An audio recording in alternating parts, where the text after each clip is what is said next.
കുട്ടികളുടെ കാര്യത്തിൽ പിന്നെ 9ാം ക്ലാസ് പഠിക്കുന്ന ഒരു കുട്ടി 6ൽ പഠിക്കുന്ന ഒരു മോഹനൊക്കെ എനിക്കുള്ളത്.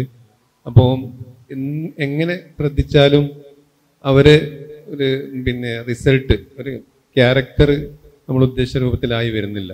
അതിൻ്റെ ഒരു കാരണവും ഒരു പരിഹാരവും നിർദ്ദേശിച്ചാൽ നന്നായിരുന്നു.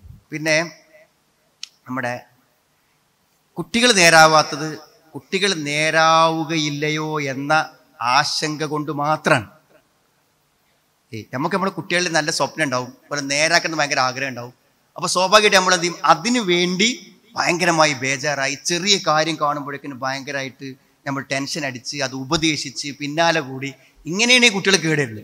അതുകൊണ്ട് എന്താണ് സംഭവിച്ചാൽ നല്ല ദീനിയായിട്ടുള്ള ആൾക്കാരെ മിക്കവാറും കുട്ടികളെയൊക്കെ നമ്മൾ നോക്കിയാൽ അതെന്ത് ഇരിക്കും, ഇങ്ങനെ ആയിരിക്കും. കാരണം അതെന്താ വെച്ചാൽ അവർക്ക് ഇവർ ദീനിയായി വരണം എന്നുള്ള ആശങ്കയിൽ നിന്നാണ് അവരുടെ പാരൻറ്റിങ് വരുന്നത്.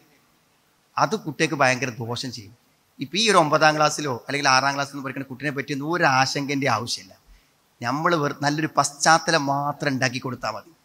ആ പശ്ചാത്തലത്തിൽ ആ കുട്ടികൾ എന്ത് ചെയ്യും, നന്നായി വളരും. ഒന്ന് അവരിലേക്ക് വരുന്ന തെറ്റായ കാര്യങ്ങൾ, മൊബൈലിൻ്റെ അമിതമായ ഉപയോഗം, അതിനൊക്കെ ഒരു സമയം വെക്കുക. 7 മുതൽ 9 വരെ ഉപയോഗിക്കാൻ പറ്റൂല, രാത്രി 10 മണി കഴിഞ്ഞാൽ പിന്നെ കിടക്കുമ്പോൾ ഉപയോഗിക്കാൻ പറ്റൂല എന്തൊക്കെ പറഞ്ഞത് ചെയ്യുക. ഉപയോഗിക്കാൻ പറ്റാത്ത കുറച്ച് ദീർഘസമയം നിശ്ചയിച്ച് ബാക്കിയുള്ള കുറച്ച് സമയത്തൊക്കെ അവർ ഉപയോഗിക്കുമ്പോൾ കുറച്ച് അത് അതിനൊരു ചെറിയ നിയന്ത്രണം വെക്കുക. കാരണം അതേപോലെ തന്നെ നമ്മുടെ വീട്ടിൽ ഒന്നിച്ച് ഭക്ഷണം കഴിക്കുക, നല്ല സ്നേഹത്തിൽ പെരുമാറുക. അതേപോലെ തന്നെ അവർക്ക് കളിക്കാനും എൻഗേജ് ചെയ്യാനും പറ്റിയ കാര്യങ്ങൾ അവർക്ക് സംവിധാനിച്ച് കൊടുക്കുക.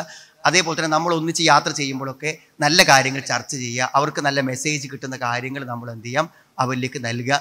വയനാട്ടിലത്തെ ദുരന്തങ്ങളും ബുദ്ധിമുട്ടുകളും നമ്മുടെ കുടുംബത്തിൽ ഓരോ കാര്യങ്ങളൊക്കെ അവർക്ക് നല്ല മെസ്സേജസ് കൊടുക്കാവുന്ന രൂപത്തിൽ നിങ്ങളും വൈഫ് എന്നിട്ട് ഡിസ്കസ് ചെയ്യുക. അങ്ങനെ അവർക്ക് നല്ല മെസ്സേജസ് കൊടുക്കുക. അങ്ങനെ നമ്മൾ നമ്മുടെ കൂടെ നിൽക്കുമ്പോൾ നമ്മളെ പോലെ അവരായി മാറും, യാതൊരു സംശയവും. ഇബ്രാഹിം നബി അലൈഹി ഇസ്ലാമിൻ്റെ മകൻ ഇബ്രാഹിം നബിയെ പോലെ ആയത് എന്തുകൊണ്ടാണ്? അതെന്തുകൊണ്ടാണ്? കൂടെ വളർന്നത് കൊണ്ട് മാത്രമാണ്. അറുക്കാൻ സ്വപ്നം കണ്ടു പറഞ്ഞപ്പോൾ അർത്തോട് വാപ്പാന്നറില്ലേ, രണ്ട് മനസ്സിന് എത്ര യോജിപ്പാണ്. അറുക്കാൻ അള്ളാഹു എനിക്ക് സ്വപ്നം കാണിച്ചു, ഇനി അറാഫിൽ മനാമി അന്നി അത് ഫന്ദുർ മാതാത്തർ, അറുക്കാൻ പറഞ്ഞോ, നിങ്ങൾ അർത്തോളി. നമ്മളെ കുട്ടി നമ്മളെ പോലെ ആവും. അതിന് പറ്റുന്നൊരു സാഹചര്യം നമ്മുടെ വീട്ടിൽ ഉണ്ടാക്കി തീർത്താൽ പറ്റും. അമിതമായ ആശങ്ക ഒഴിവാക്കിയാൽ മാത്രം മതിയാവും. നന്നായി പ്രാർത്ഥിക്കുക, നമ്മൾ കൂടുതൽ മര്യാദക്കാരായി ജീവിക്കുക കേട്ടോ. നമ്മളെ ഫോണും നമ്മളെ കാര്യങ്ങളൊക്കെ പരമാവധി നിയന്ത്രിച്ച്, നമ്മളാണ് കുട്ടികൾക്ക് ഏറ്റവും നല്ല മോഡൽ. അതുകൊണ്ട് നമ്മൾ വളരെ മാന്യന്മാരായി മാതൃകാപരമായി ജീവിക്കുമ്പോൾ എന്ത് ചെയ്യും, നമ്മൾ ഫർളും സുന്നത്ത് നിസ്കരിക്കുമ്പോൾ കുട്ടികൾ ഫർളയിലൊക്കെ നിസ്കരിക്കും കേട്ടോ. നമ്മൾ സുന്നത്ത് നിസ്കരിക്കാൻ നീച്ചു പോവുകയാണെങ്കിൽ കുട്ടികൾ ഫർള കൂടി നിസ്കരിക്കില്ല. നമ്മൾ പരമാവധി എന്ത് ചെയ്യുക, സൂക്ഷ്മത പാലിക്കുമ്പോൾ അവർ നമ്മുടെ കൂടെ ഉണ്ടാകും. അള്ളാഹു നമ്മുടെ എല്ലാവരുടെയും കുടുംബജീവിതം സമാധാനപൂർണ്ണമാക്കി തരുമാറാവട്ടെ. അസ്സലാമു അലൈക്കും.